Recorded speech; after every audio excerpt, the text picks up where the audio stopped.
ભોજન સૌથી પહેલાં અગ્નિને અર્પણ કરો. અગ્નિ દ્વારા પાકેલા અન્ન ઉપર સૌથી પહેલો અધિકાર અગ્નિનો હોય છે. ભોજનની થાળીને ક્યારેય પણ જમીન ઉપર ન રાખવી જોઈએ. થાળીને હંમેશા તો ટેબલ પર સન્માનથી રાખો, પછી જ ભોજન કરો. રસોડામાં નળમાંથી પાણી ટપકવું એ આર્થિક સંકટની નિશાની છે. એટલા માટે જો રસોડાના નળમાંથી પાણી ટપકતું હોય તો તેને જલ્દી સારું કરાવી નાખો. ભોજન કરતાં પહેલાં પૂર્વ દેવતાઓના અહવાન કરવું જરૂરી છે. ભોજન કરતી વખતે વાતચીત કે ક્રોધ ન કરવો જોઈએ. પરિવારમાં તમામ સદસ્યોની સાથે બેસીને ભોજન કરો. પૂજા રૂમની સફાઈ દર શનિવારે જરૂર કરો અને ગંગાજળનો છંટકાવ કરો. રાત્રે સૂતા પહેલાં ક્યારેય પણ મોઢું ધોયા વગર કે પગ ધોયા વગર સૂવું જોઈએ નહીં. હંમેશા ધ્યાન રાખો, દક્ષિણ અને પૂર્વ દિશામાં ક્યારેય પણ પગ રાખીને ન સૂવું જોઈએ અને દરવાજાની દિશામાં પણ પગ ન રાખવો જોઈએ. તેનાથી સેચ અને સમૃદ્ધિની નુકસાન થાય છે. પૂર્વ દિશા તરફ માથું રાખીને સૂવાથી જ્ઞાનમાં વધારો થાય છે. દક્ષિણ દિશા તરફ માથું રાખીને સૂવાથી શાંતિ અને સમૃદ્ધિ મળે છે. મોઢું ઊંધું રાખીને બીજાની જગ્યાએ તૂટી ગયેલા ખાટલા ઉપર, બેડ ઉપર સૂવાનું ટાળવું જોઈએ. તેનાથી નેગેટિવ ઉર્જા આવે છે. જો તમે તમારા ઘરમાં ડાઇનિંગ ટેબલ રાખવા માંગો છો તો કોશિશ કરો કે ગોળ હોવું જોઈએ.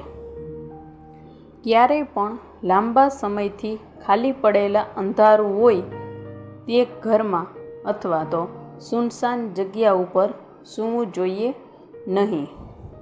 ઘરમાં તૂટેલી વસ્તુઓ, ખાસ કરીને તૂટી ગયેલો કાચ, ખરાબ થઈ ગયેલા ઇલેક્ટ્રિકનો સામાન બિલકુલ ન રાખવો જોઈએ. સાંજના સમયે ક્યારેય પણ કોઈને દૂધ, દહીં કે મીઠું દાનમાં ન દેવું જોઈએ. આર્થિક સ્થિતિ માટે ખૂબ જ હાનિકારક હોય છે. બિસ્તર ઉપર ક્યારેય પણ ગંદા હાથ પગ ન સૂવું જોઈએ. વાસ્તુશાસ્ત્ર અનુસાર ઘરમાં કોઈ પણ પ્રકારના વાસ્તુ દોષ દૂર કરવા માટે ઘરની છત ઉપર ઉત્તર પૂર્વ દિશામાં 5 તુલસીના છોડ લગાવવા જોઈએ. જો આ કરવામાં તમને કોઈ સમસ્યા આવી રહી હોય તો ઓછામાં ઓછો 1 તુલસીનો છોડ આ દિશામાં જરૂર લગાવો. તેનાથી ઘરમાં આવતા નેગેટિવ પ્રભાવ ઓછા થાય છે. રાત્રે ચોખા દહીંનું સેવન કરવાથી દેવી લક્ષ્મીનો અનાદર થાય છે. તેથી સમૃદ્ધિની ઈચ્છા રાખનાર વ્યક્તિ અથવા આર્થિક તંગીનો સામનો કરતી વ્યક્તિએ રાત્રે આનું સેવન ન કરવું જોઈએ. ભોજન હંમેશા ઉત્તર કે પૂર્વ તરફ મુખ રાખીને લેવું જોઈએ. જો શક્ય હોય તો રસોડામાં બેસીને ભોજન લેવું.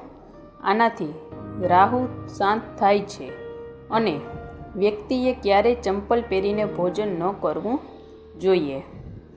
સવારે કોગળા કર્યા વગર ક્યારેય ચા કે પાણી ન પીવો.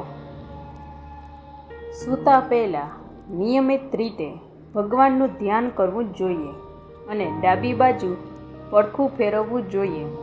તેનાથી પાચન ક્રિયા તંદુરસ્ત રહે છે. સાવેણી એવી જગ્યાએ રાખો જ્યાં તેને કોઈ મહેમાન જોઈ ન શકે. બ્રહ્મ મુહૂર્ત અને સાંજના સમયે ક્યારેય ઝાડુ ન મારવું જોઈએ. ઘરના માલિકનો રૂમ દક્ષિણ પશ્ચિમ દિશામાં હોવો જોઈએ. જો આ દિશામાં શક્ય ન હોય તો પછી બીજી દિશા સર્વશ્રેષ્ઠ વિકલ્પ છે. ગેસ્ટ રૂમ ઉપર પૂર્વ દિશામાં હોવો જોઈએ. જો ઉત્તર પૂર્વમાં શક્ય ન હોય તો ઉત્તર પશ્ચિમ દિશા બીજું સર્વશ્રેષ્ઠ વિકલ્પ છે. ઘરની સીધી સામેની તરફ નથી હોવી જોઈએ અને સીડી એવી જગ્યાએ હોવી જોઈએ ઘરમાં આવતા માણસને સામે નજર નહીં આવવી જોઈએ. કોઈ પક્ષી આજુબાજુ માળો બનાવે છે. ઘરનો મુખ્ય પ્રવેશદ્વાર આ એક જ ખૂબ સંકેત છે. તમારી પૂજા સફળ થઈ રહી છે તેનો પુરાવો છે.